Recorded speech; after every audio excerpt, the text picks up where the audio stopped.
a celebrar el santo de Monseñor, el nacimiento de Monseñor. Entonces yo le dije a Jato y les di un testimonio a algunos miembros, a la Normita Guevara, habían algunos, y les dije, por favor, no vaya, que no vaya, porque si va a ir, van a meter a Monseñor Romero en el problema político. Y él no tiene nada que ver con eso. Él tiene que ver con la pobreza, él tiene que ver con que la gente se realice como persona. Pero si lo empiezan a manipular, volvemos a caer en la polarización que tiene el país. Y no fue gracias a Dios. Sí, sí, claro. Don Pepe, usted nos ha dicho, nos ha contado muchas cualidades de Monseñor Romero, pero ¿hay una en específica que usted personalmente admire? Mire, es que es bien difícil porque uno recuerda imágenes de momentos. Yo lo que recuerdo es ir a visitar el Santísimo. Yo lo que recuerdo era como tema obligado a seguir a Jesús, o sea, lo vivía eso. Y uno lo aprendí. Un momento quería que yo fuera al Vaticano. Pues me decía, don Pepe, usted conoce de eso, o sea, pero es eso de responder a Jesús, y es que ese es el reto del cristiano. Y para poder responder a Jesús, usted se tiene que convertir todos los días, pues. Es el examen de la noche, ¿qué metidas de pata hice? Bueno, las voy a corregir. Es un poco, un poco lo que él hacía continuamente.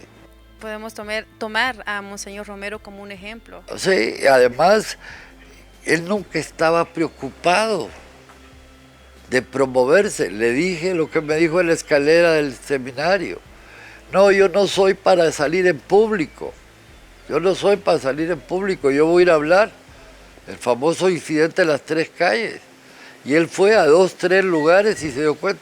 Y a mí me pasó en las primeras reuniones con Fabián y con esta gente que yo no comprendía todo hasta que fui viendo datos. Me pidió que viera al padre Ventura en ese entonces, que lo habían colgado en un palo, en la guardia. Y habían dicho, Monseñor Aparicio había dicho que él no se metía en las cosas políticas, como cura es otra cosa. Y entonces vino a buscar a Monseñor y Monseñor me llamó como presidente de la Comisión de Justicia y Paz para que fuera a hablar con él y estuvimos hablando como 45 minutos y él contándonos la experiencia. O sea, bueno, después César Jerez, Juan Hernández Pico, después Ellacuría, Ignacio, que al principio pues, ellos no hacían mucho cuento, porque en el 1900, cuando Monseñor dio su predicación en la fiesta de agosto, habló no muy en positivo de la teología de liberación. Y aquí estaba sentado conmigo John Sobrino y dijimos, qué barbaridad. Y después John, con una gran caridad, Ignacio, con una gran caridad, le dieron mucho, le ayudaron a preparar porque él venía, por ejemplo, cuando iba para Puebla, fue llamando a diferente gente a que le explicara. Él oía y después decidía qué hacía. Alguna gente dice, es que lo manipulaban. Él no se dejaba manipular por Dios, él se dejaba manipular por Dios, pero no por la gente, porque siempre estaba tratando de ver.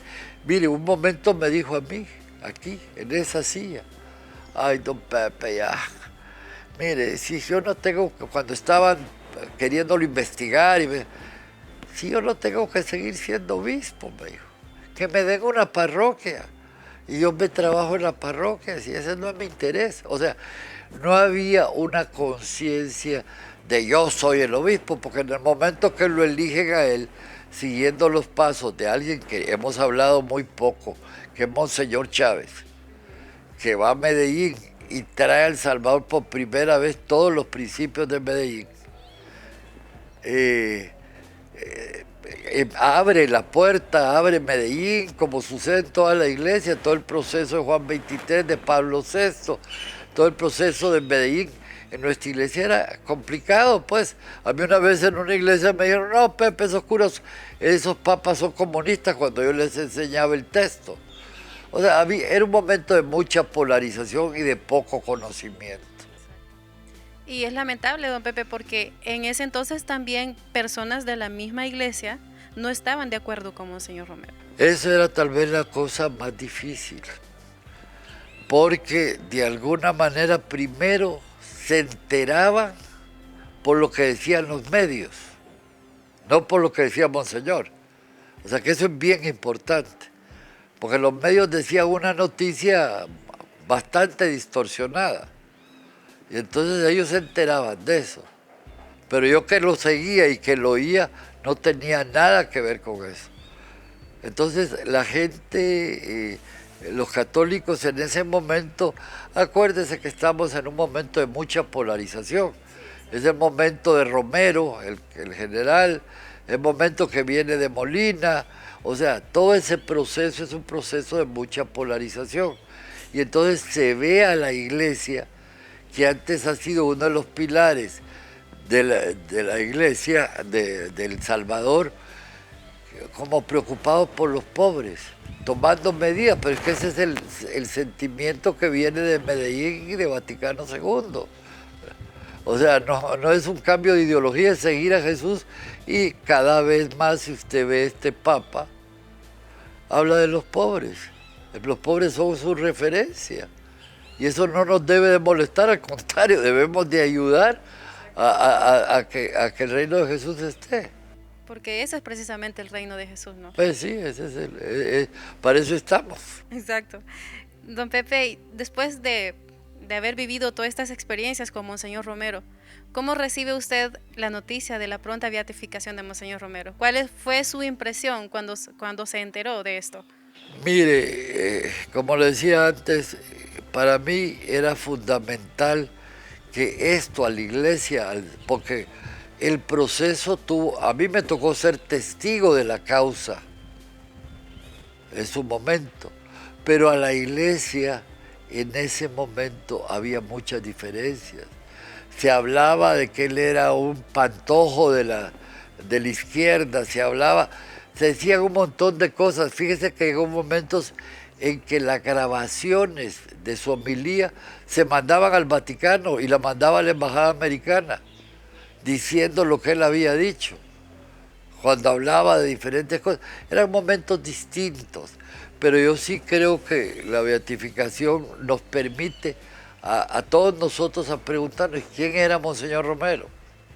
Voy a leer, no estoy diciendo si era un hombre normal.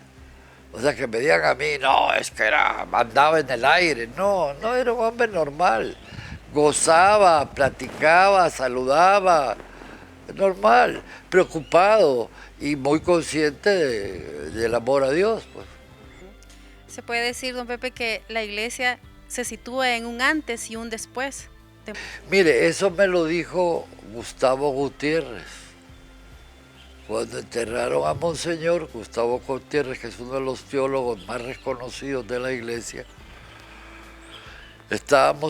y él sabía que yo conocía a Monseñor y había venido, yo lo había conocido en Lima a una reunión de cine y después lo fui conociendo.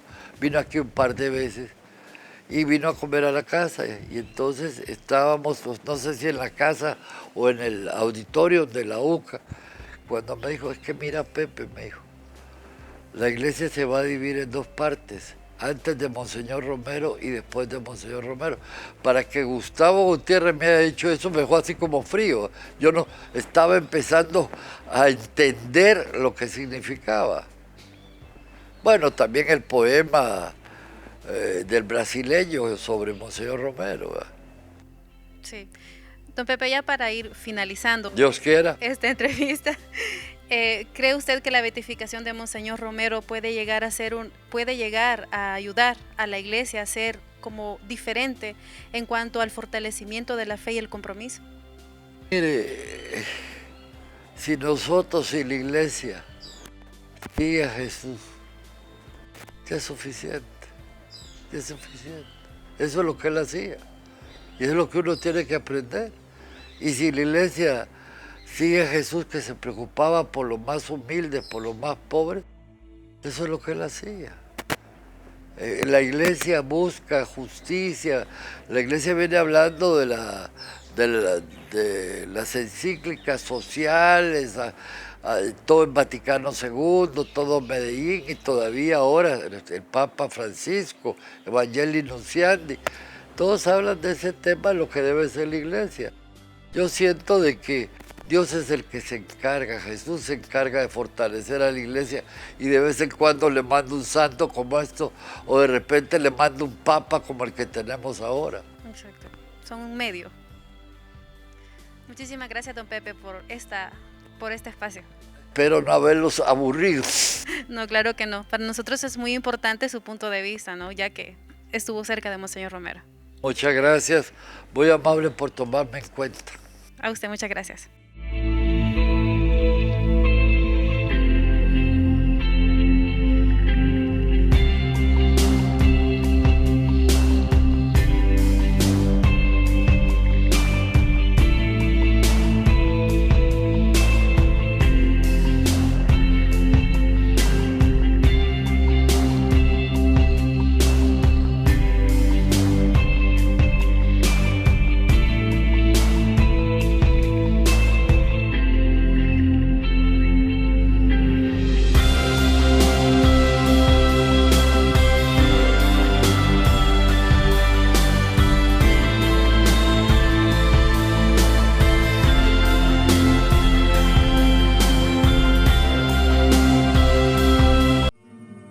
Rumbo a la beatificación.